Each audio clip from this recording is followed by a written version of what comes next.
मैं 10 बरस की थी जब पापा ने मुझे जमीन पर घसीटते हुए घर से बेघर कर दिया। मैं चीख चीख कर तुम्हें पुकारता रहा, मगर मेरी सुहरकत सहमी हुई मुझे तकती रही। वाहिद रवानी तुम्हारे आंसुओं की थी, जो अब्बा के गैज़ और गज़ब के आगे भी थमने को तैयार न थे। तुम्हारा हर आंसू इस बात का सबूत था कि तुम अब्बा के इस फेल से बहुत नाराज थे, मगर अब्बा की हर बार तस्लीम खम ना करने पर मजबूर थी। मोहल्ले वालों के ताने, रिश्तेदारों के तंज और लोगों की चुपती हुई निगाहों से जब अब्बा बेकाबू हो जाते तो फिर अपने काले चमड़े की चप्पल से मेरी चमड़ी उधेड़ डालते। अपने जिस्म पर चप्पल से बने हुए नक्श लिए मैं उस कार कोठरी की जानिब भागता, जो पूरे घर में मेरी वाहिद पनाहगाह बन गई। पिटाई का दिन जब रात में ढलता तो तुम अब्बा से छुपकर दबे पांव आती, मुझे सीने से लगाती, अपने दुपट्टे से मेरे जख्मों की चकोर करते। मेरा सर अपनी गोद में लिए घंटों मेरे पास बैठी रहती, मुझे चुप कराते कराते तुम्हारी अपनी सिसकियां बच जाती।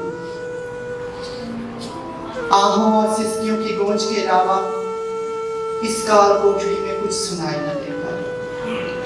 हम दोनों आंसुओं की जुबान में बात करते। मेरे आंसुओं में अनगिनत सवाल होते कि आखिर क्यों अब्बा की नफरत की खास इनायत मुझ पर है। आखिर क्यों घर में मेहमानों के आते ही मुझे स्टोर के तंगों तारीख कमरे में घर के हर फालतू सामान के साथ मुझे बंद कर दिया जाता है, और जब तक अल्लाह की रहमत हमारे घर से चली नहीं जाती मुझे रहाई का परवाना क्यों नहीं दिया जाता। ये रहमत हर बार मेरे लिए जहमत क्यों बन जाती है।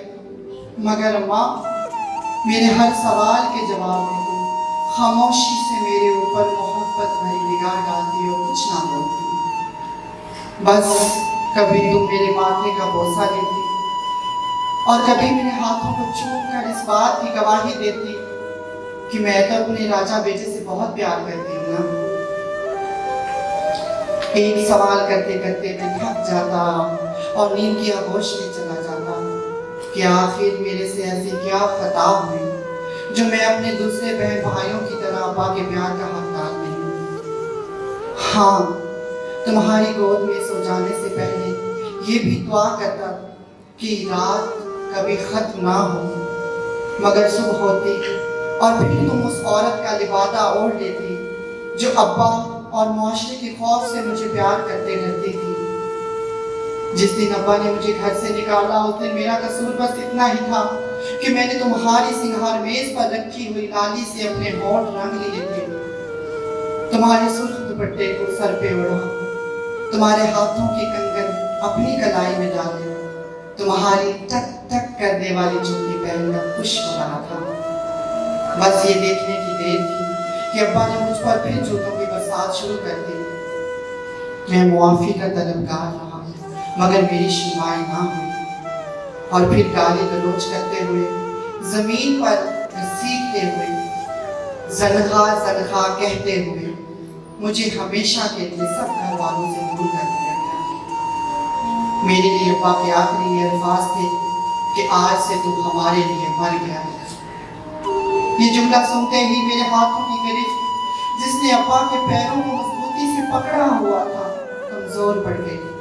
मेरी गिड़गिड़ाती हुई ज़बान खामोश हो गई, मेरे आंसू थम गए, क्योंकि मैं जानता था कि अब्बा अपनी कही हुई बात से कभी नहीं फिरते और तुम माँ अब्बा के किसी भी फैसले के खिलाफ जाने की हिम्मत नहीं रखती। इसके बाद अब्बा मुझे हमेशा के लिए यहाँ छोड़ गए जहाँ एक गुरु रहता था।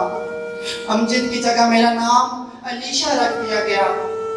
मुझे नाच गाने की तरबियत दी जाती, मुझ पर नजर रखी जाती कि लेकिन मैं जब भी कहीं मौका मिलता तुम्हारी मोहब्बत में गिरफ्तार अपने घर की तरफ दीवाना वार भागता, मगर अब्बा का वो आखिरी जुमला मेरी दहलीज पार करने से रोक देता। दरवाजे की ओर से जब तुम्हें गर्मा गर्म रोटी उतारते देखता तो मेरी भूख भी चमक जाती और तुम अपने हाथों से नवाले बना बना कर मेरे बहन भाइयों के मुंह में डालती तो हर नवाले पर मेरा भी मुंह खुलता, मगर वो नवाले की हसरत में ही रह जाता।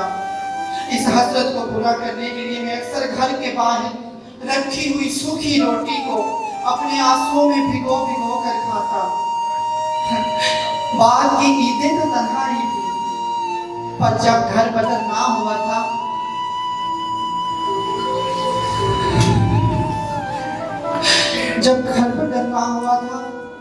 तभी ईद पर जब अब्बा हर एक के हाथ पर ईदी रखते तो मेरा हाथ फैला रह जाता। जब हर बच्चे की झोली प्यार और मोहब्बत से भरती जाती तो मेरी झोली खाली रह जाती। जब अब्बा अपना दस्ते शक्कर सबके सरों पर फेरते तो मेरा सर झुका ही रहता।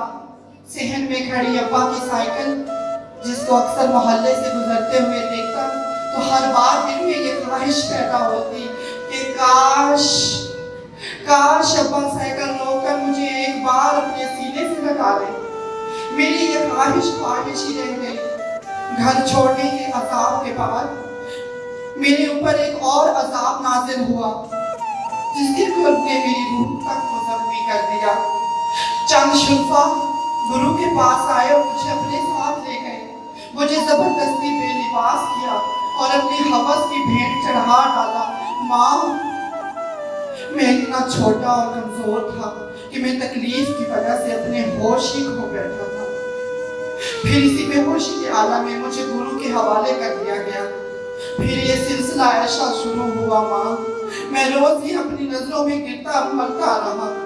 करता भी क्या, मेरे पास कोई और दूसरी पनाहगाह ना थी। फिर इसी काम को मेरे गुरु ने पेशे का नाम दे दिया। हाँ, मैं गुरु के पास से कई बार भागा, दर दर नौकरी की तलाश में फिरता रहा, मगर मायूसी के सिवा कुछ हासिल ना हो सका। हर बार गुरु के दर पर ही पनाह मिली। हमारा वजूद मुआशरे में गाली समझा जाता है। हमें तो किसी की बददुआ भी देनी है तो हम कहते हैं कि जा तेरे घर में भी मुझ जैसा पैदा हो। हालांकि हमारी रगों में भी सुर्ख रंग का खून दौड़ता है। हमें बनाने वाला भी तो वही है जिसने इनको पैदा किया। इनके सीने में भी तो हमारी तरह ही धड़कता है दिल। तो फिर हमें किस बात की सजा दी जाती है? हमारा जुर्म क्या होता है? शायद हमारा जुर्म ये होता है कि हमारा खून सुर्ख और मुआशरे का सफेद। माँ,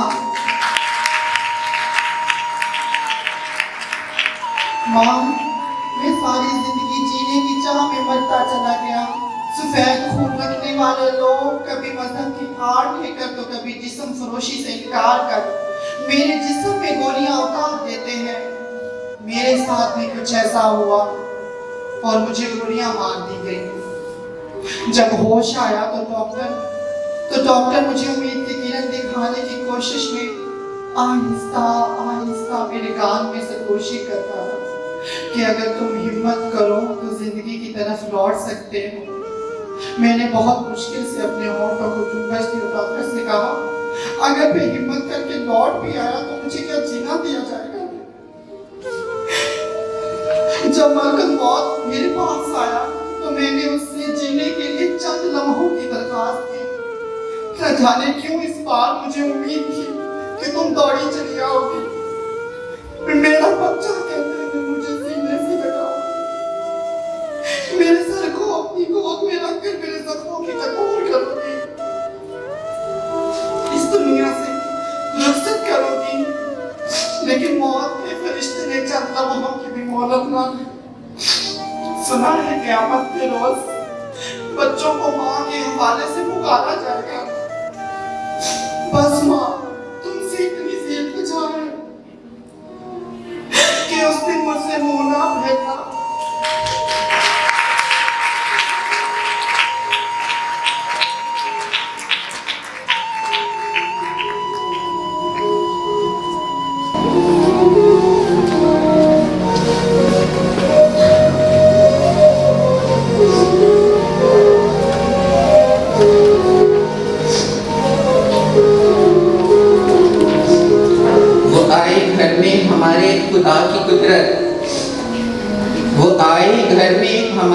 खुदा की कुदरत, कभी हम इनको कभी अपने घर को देखते हैं। अब तशरीफ लाती हैं इस खत की खालिक, जिनके वियन को खूब पजीर राय मिली। इसके पीछे क्या था जो उन्होंने ये लिखा, ये बताने के लिए वो खसूसी तौर पर मुल्तान तशरीफ लाई हैं।